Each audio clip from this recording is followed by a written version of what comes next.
Okay, good morning or good afternoon, depending on your time zone, everybody. We are fortunate today to have Doug Jennewein from the University of South Dakota on our CI engineering. Sure I share the right one. Okay, then we're going to start. Can you see it? Yep, we see it. Perfect. Okay. Move that out of the way. Oh, and real quick, if folks want to, so Doug, do you want to take questions in line, or do we just want folks to dump them in chat and we'll take it at the end? What's your preference? Dump them in chat. There'll be plenty of time at the end. Okay. So anyone's got questions, please feel free to type them in the Zoom chat or save them to the end. And if folks could mute when they're not talking, that'd be great. Take it away, Doug. Thanks.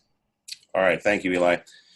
So as Eli said, I'm Doug Jennewein, University of South Dakota. I'm Director of Research Computing here, but speaking to you today on behalf of the Campus Champions program.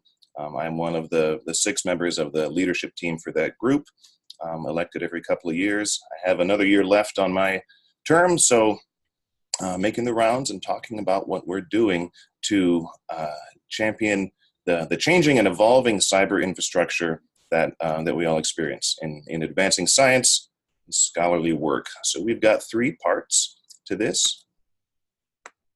If I can click the right slide, there we go. Oops. First part is there and back again, and we will talk first about the dawn of human flight. So everybody has seen this picture before, I think. The famous Wright brothers flight back in 1903, well over 100 years ago. A few things to note about this, the Wright Flyer, they didn't call it an airplane directly, it was named the Wright Flyer, and you can see that Wilbur Wright is kind of lying across the middle of the plane. He is both the passenger and the pilot. And flying only a couple feet above ground. I read that this flight lasted about 120 horizontal feet. So not a coast-to-coast flight. And also you can see Orville, the other brother, running along the side. So flying at a speed such that his brother can run along beside him. So not exactly the same experience you and I have today with flying across the country. But it got us started, right? That was the beginning of the technology. And later in 1914, we had the first passenger flight, sort of. We had 1 passenger to be exact. This was a flight from between a couple of cities in Florida. But we did start, this was the first time we had that division of roles. We had the pilot and the passenger. So the pilot was tasked with getting somebody there and back again, right? Nowadays, we often don't see the pilot at all. They're not specifically trained in interacting with passengers. They're more interested, he or she is more knowledgeable about the plane itself, the principles of flight, things like that. But back then we started to finally, it took 10 years to get to the point where we had passengers distinct from pilots. Then later in 1930, we had this role called air stewards, what we might call a flight attendant today. Back then, these were often drawn from the nursing community, from the nursing profession, because the profession of flight attendant really didn't exist before. And you might ask, why did they draw this group or hire most of the folks, at least in the U.S. and Britain, from the nursing community? And it was essentially the profession that was close enough, or as close as they could get. Folks that could deal well with people, that could respond under pressure, and could respond in a variety of emergency situations. So they made a reasonably good fit, but not exactly what we have today. And finally, in the 1950s, we had the jet age, where we had full flight teams offering an experience very different than what the Wright brothers had. You can see in the picture there on the right, a passenger experience very similar to what you and I see today. With the passenger as sort of centric to their profession, right? To get you there and back again comfortably. And that happened at that point because we finally had planes that were big and fast enough, right? We had jets on the right and propeller planes on the left. The planes, the technology got to the point where we could do this, and we had demand from passengers, people, the kind of people with places to go and enough money to afford this reached a critical mass. So that's where we were in the 50s. What about today?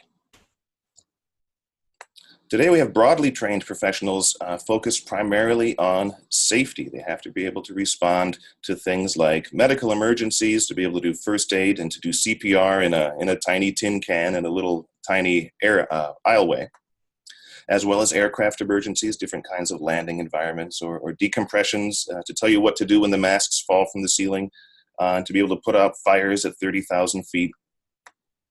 And most importantly, passenger safety, the briefing that we see every time we get on the plane, and crowd control, again, that personal interaction. Sometimes on planes, people get a little unruly. I know you and I don't do that, but sometimes I hear that happens.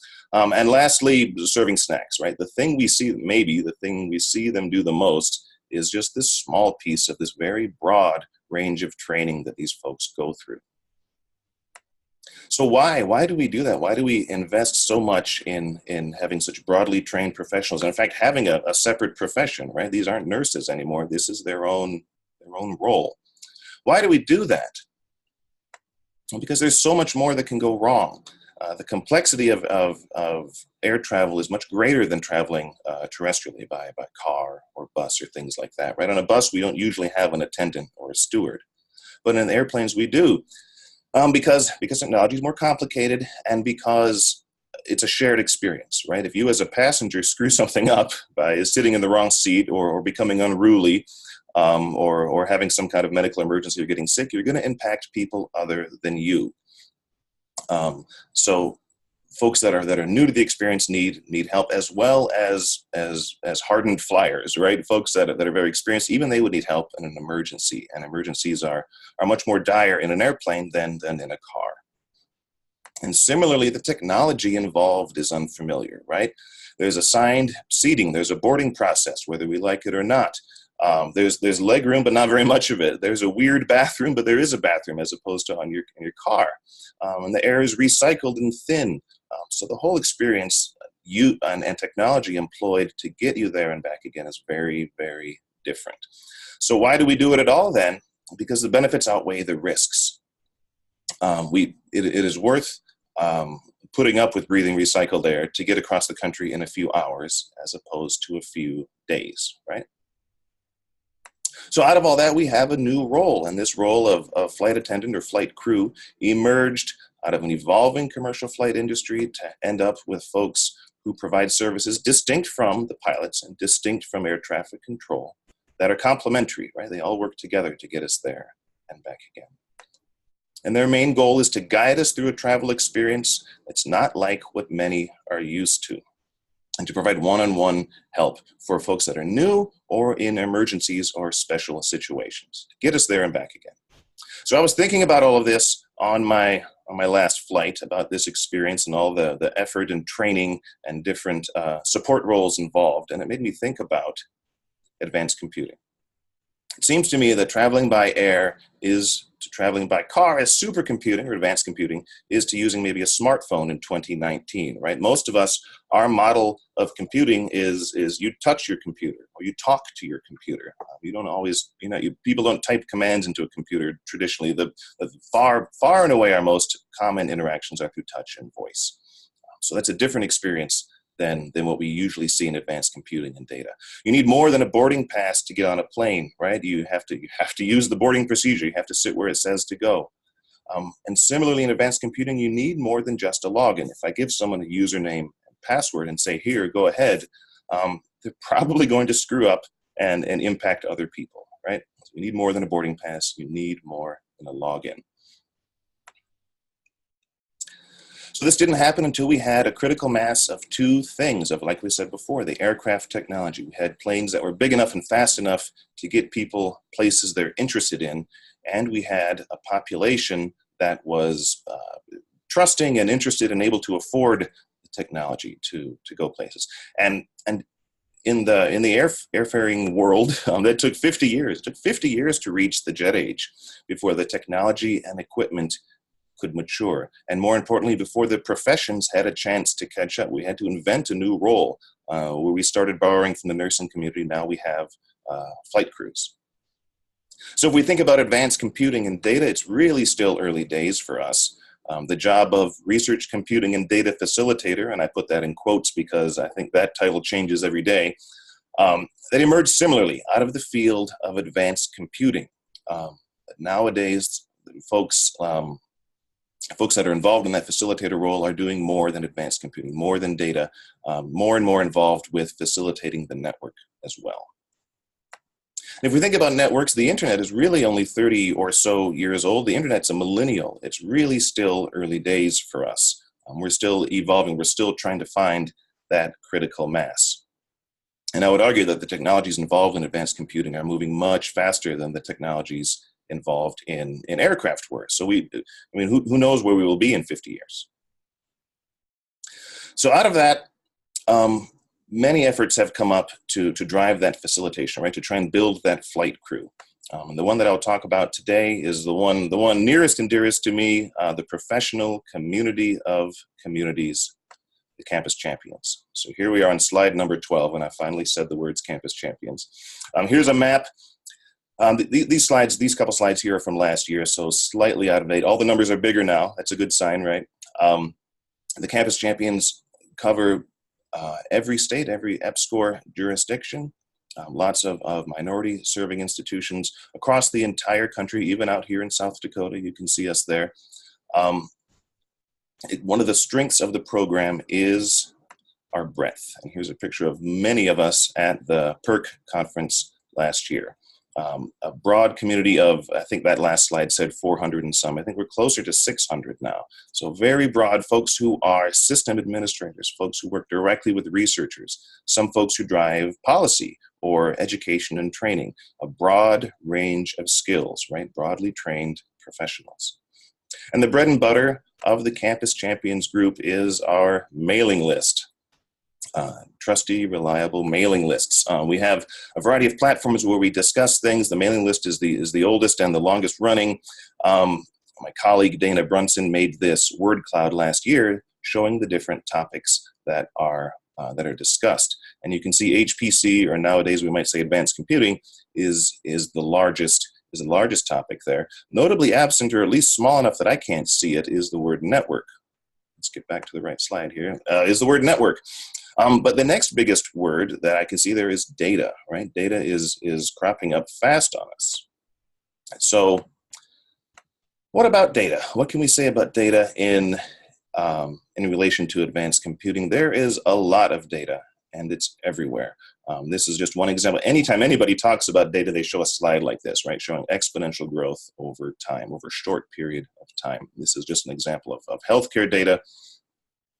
Here's a more specific example from IDC. This is what they used to describe what they called the data deluge a few years ago, showing the disparity between the amount of data created and the available storage. You can see that gap there, kind of right in here, if you can see my mouse.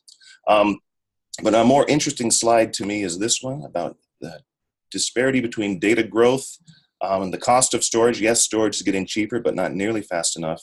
And our IT budgets, the budgets of the technical folks are nearly flat.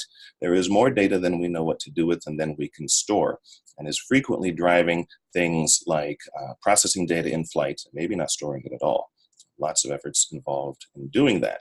And when we think about that, processing data in movement, maybe at the network edge, we hear a lot about that lately. This reminded me of an idea I heard about a long time ago. The network is the computer. Maybe some of you have heard this before. A term coined by none other than John Gage from Sun Microsystems back in the 1980s. And I really think that phrase proved to be very prescient. That today, with the advent of cloud computing, it's really true. The network is the computer. And perhaps John's statement has survived a little better than Sun Microsystems itself. But I think it will bear true for a long time moving forward, especially as we dive into things like edge computing, things like that. This next slide is a picture stolen directly from Jason Zawoski. He presented this this diagram at the Globus World Conference a few weeks ago, and it really caught my attention, and I think illustrates the network as a first-class citizen, or as Jason put it, the network as a research instrument.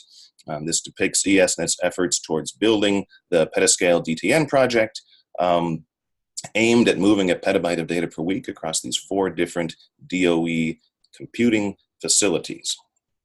right? Where the movement of data is as important as the processing of the data. The absolute state of the art is showing, as is always the case with the SNet, showing us where the state of the art is, right? Where things are headed. The network absolutely is a first-class citizen. So what does that mean for folks like us on campuses when we think about things like data movement? Whether we answer them or not, the questions that often come up: what route are you taking, and what protocol or mechanism makes the most sense? These are good questions to ask when we need to move data there and back again. How do we recognize when something is wrong or at least suboptimal? This is hard. How does a researcher who's only ever had 5 megabit know that 2 megabit is bad, but 5 megabit was never good in the first place? And it's from here where we can see that many folks' mental models of the network and how networks work are very, very incomplete. Their expectations are not aligned with the capabilities of what could happen. I show on the right there what is often many folks' mental models of the network. How many bars does my cell phone have? How many bars of Wi-Fi do I have? And that's kind of it. And after that, the network is at best a series of tubes, and we don't think about it. And we find that many users, researchers, don't know what they don't know. So drawing along from that, we can take a quick pop quiz and see that, and ask most people's mental models of networking is A, primitive, and you get bonus points if you can name all 3 men in that picture. B, out of date, or maybe C, adorable, or maybe D, all of the above. And in my experience, at least, the answer is absolutely D, all of the above.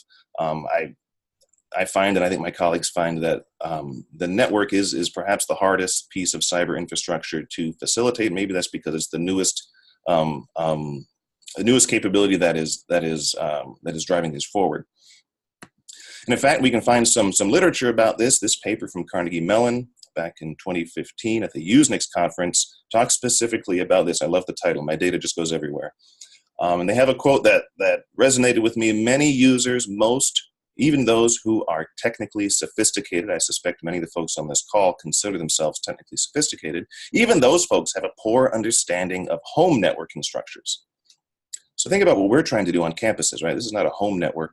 Campus network, regional network, national network. Even the sophisticated folks have a crummy model of that, right?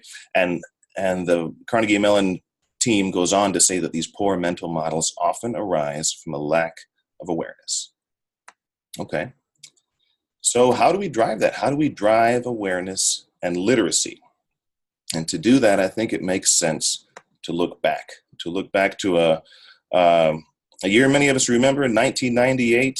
Whether we like to remember that year or not, lots of things happened in the 90s. Lots of technology came out.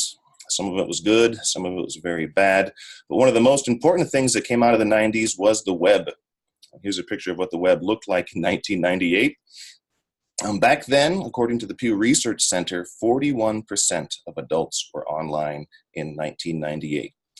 And I don't know, I have not looked at the Pew data for 2019, but I bet that number is much higher than 41, much, much higher. So how did we get there? How did we get to the point where folks were comfortable and competent and literate in using the web to find information?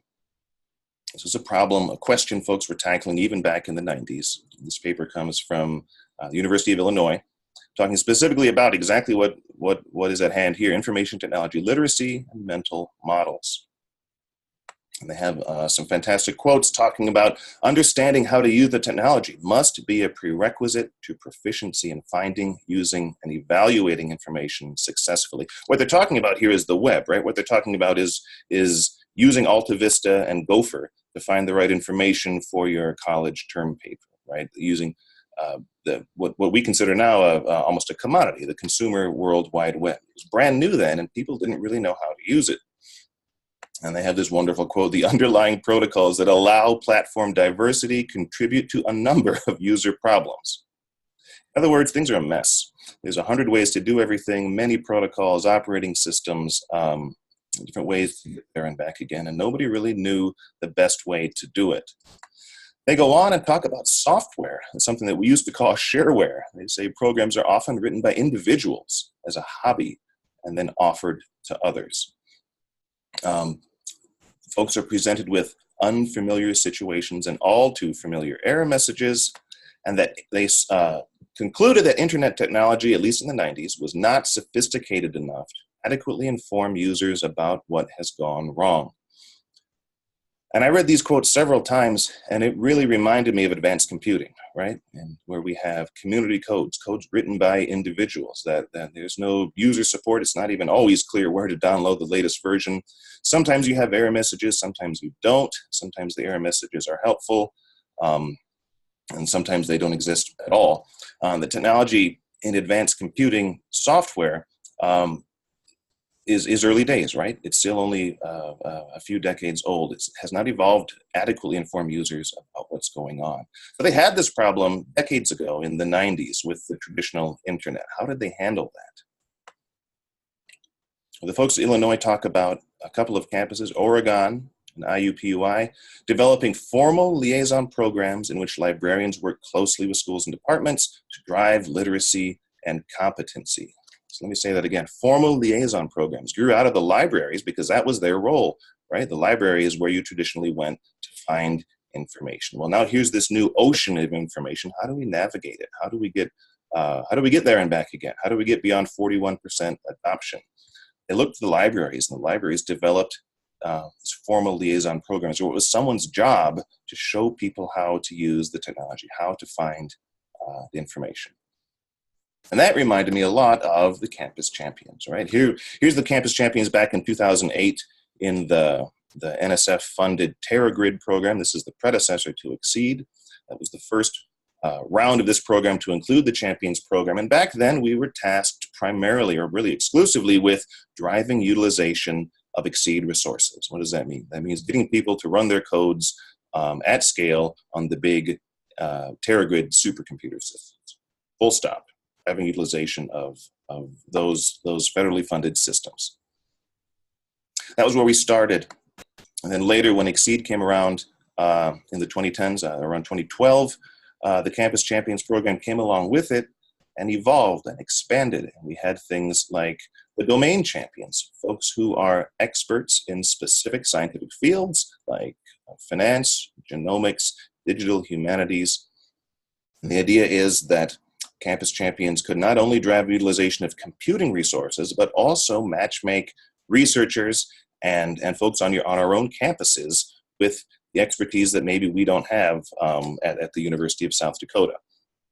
Right? We could find someone who is well-versed in computational molecular dynamics, and they can work with our researchers to get their code to work well. So just as we were driving utilization of computing systems that were more powerful than we had on our campuses, now we're driving access and adoption of domain expertise that we don't necessarily have on all campuses. And similarly, the Student Champion program grew up at the same time.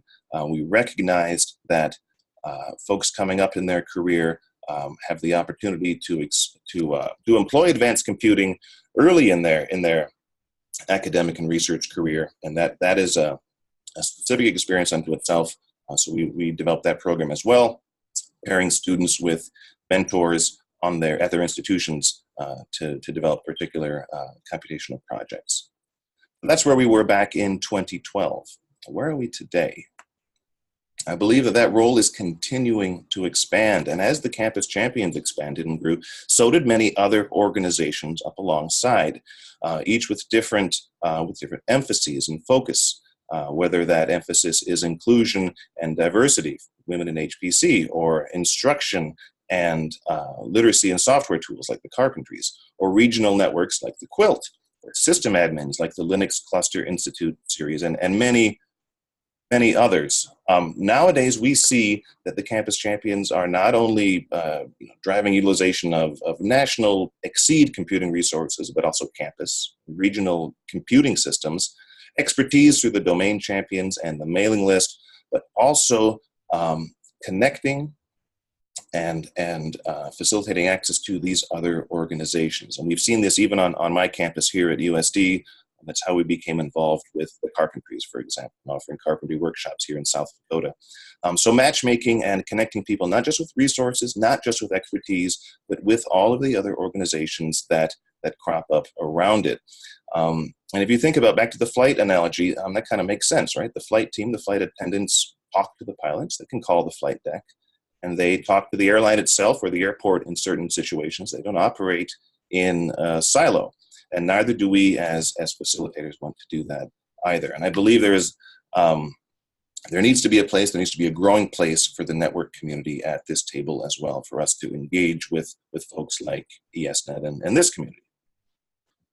So what can we learn from the 90s?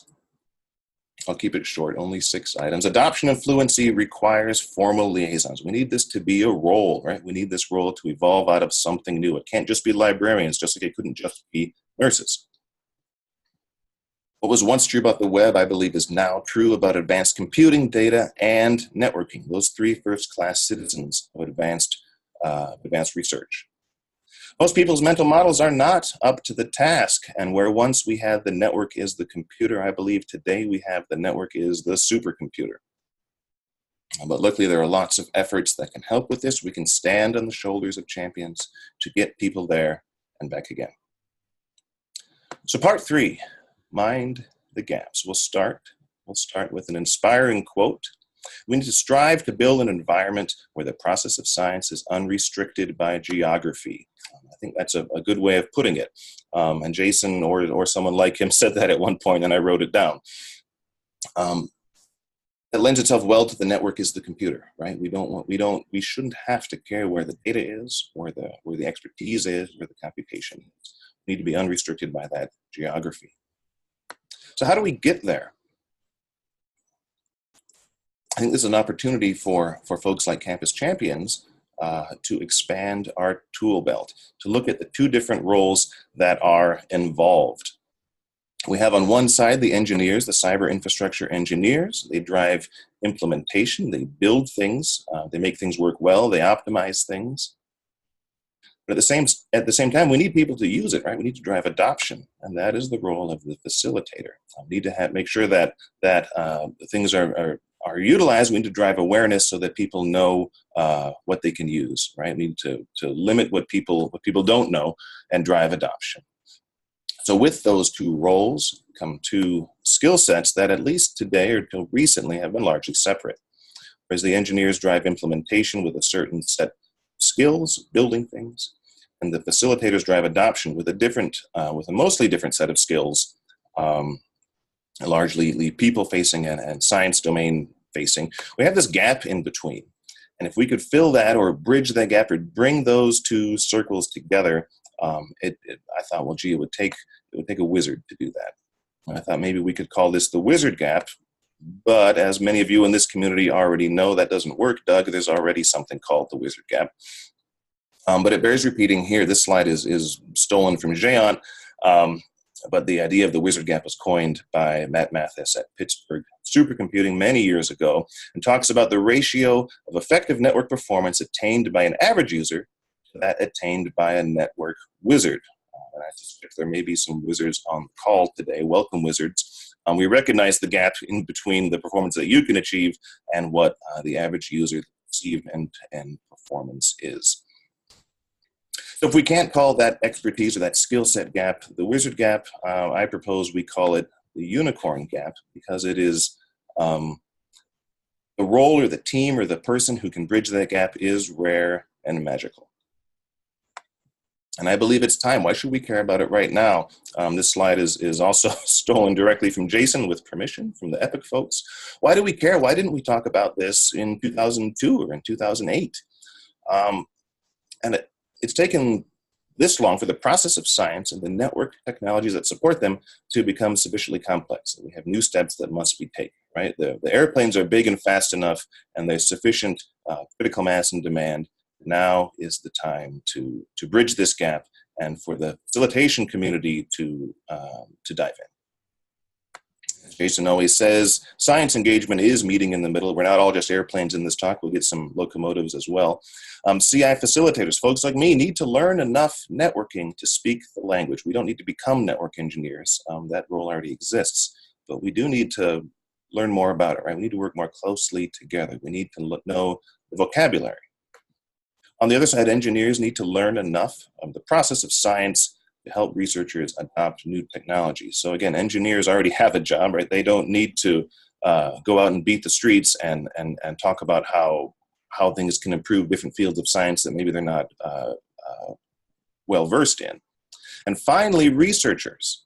The last piece of the puzzle, researchers need to have an open mind to better use what is available. So we can build it and we can explain how it works. We can explain it in terms of specific scientific domains, but at the end of the day, the researchers are the ones that have to use what is available. And I said, yeah, this might be magical, but it's not magic. This is already kind of happening. These engineering communities like this community and the Campus Champions and other groups have already begun working together to advance research. We see this at the regional network level with folks like my regional network, the Great Plains Network, and others. We see this with efforts from Internet 2, kind of doubling down on their efforts towards community engagement.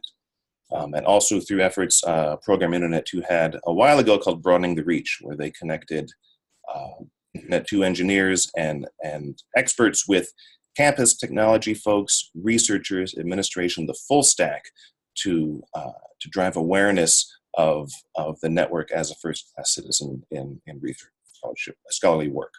And finally, more recent efforts like EPIC, folks like Jason and Jen, doing deep dives and roadside assistance and particular campuses solve problems. Again, working alongside the scientists, the facilitator folks, and the technical team. So it's already starting to happen. This is not a pipe dream. This is not magic. How can we help? How can this community help? How can we work together? Well, I think it takes a village to raise a unicorn. And in fact, network engineers, like many of you on this call, are uniquely positioned to help us in the Champions community to improve our mental models, because you've been doing it. You've been doing it for a long time.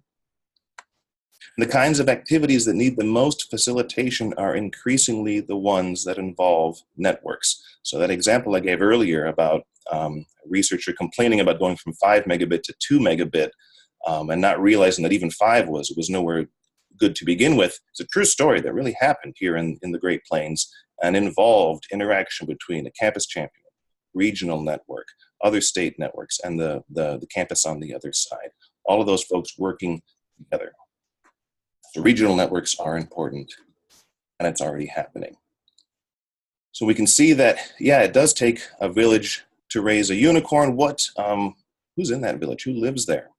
Well, I think the Campus Champions obviously have a role as we expand our tool belt to understand and enable advanced networking. National efforts like EPIC and Internet 2, as well as our regionals, the Quilt and all of their member regional networks, have a role to play as well in examples like we just talked about. And finally, ESNet, the folks driving the state of the art, right? The folks that are showing us the direction of where, of what the network as a first-class citizen looks like. All of these together, I think, is the village that it takes to raise a unicorn, to bridge the gap. And they're driving us to the jet age, right? To the jet age of advanced computing and data. No longer are we at a point where the technology is fledgling and the roles are not well defined. Now we have teams of well-defined roles and communities and connections to drive science forward. And we can stand on the shoulders of the previous times we've seen this, right? When we had to advance adoption and awareness on an advanced network and information resource decades ago, back in the 90s. Do all these things to build unicorns, to get people there and back again. Thank you very much.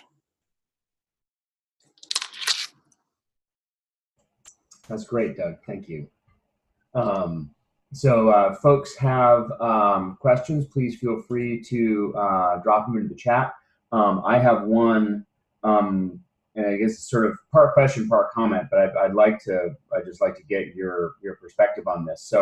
So I really like the way you talked about the evolution of the ecosystem, right, of air travel, right, and how that led as a socio-technical enterprise, right, how that led to the development and evolution of a new profession, right, and in fact several new professions, right. You focused on flight attendants, but there's more than that too, right, and there's a variety of specializations that all became necessary and therefore came to be as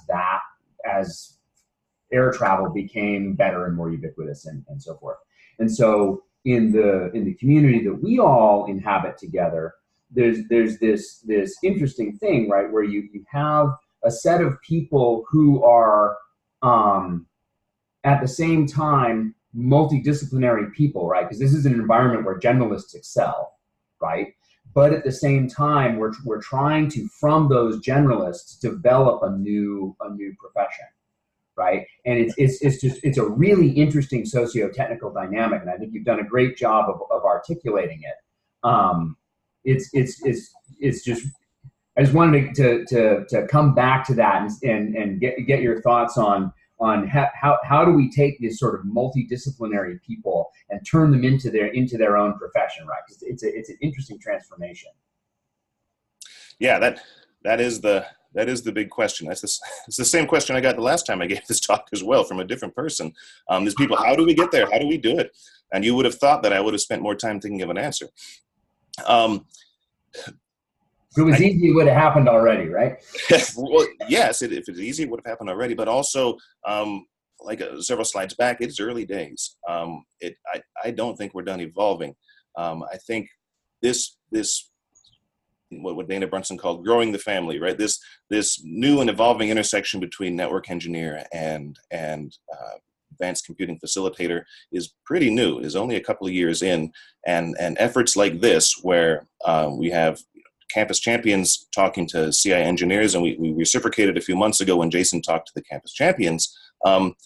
Step one, I believe, is driving awareness, and not at the user level, but at our level, at the professional level.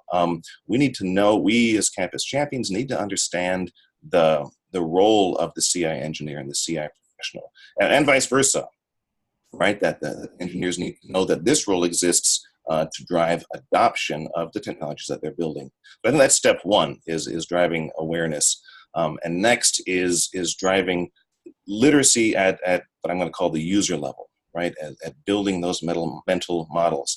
And at that point, maybe we engage other communities that have done very, very good work in this. I think of the Carpentries as one. They spend a lot of time talking about mental models and how to build them of software environments. So I think step one is awareness, and step two is literacy, and the communities that have come up alongside the engineering community and the campus champions community seem very well positioned to do that. Very cool. I like that, and thinking about the sort of software carpentry notion, right? I like that as just I'm a big fan of showing people about working examples, right? And so I from my perspective and my experience, at least, you're totally right on there. Other comments, other questions from others in the audience?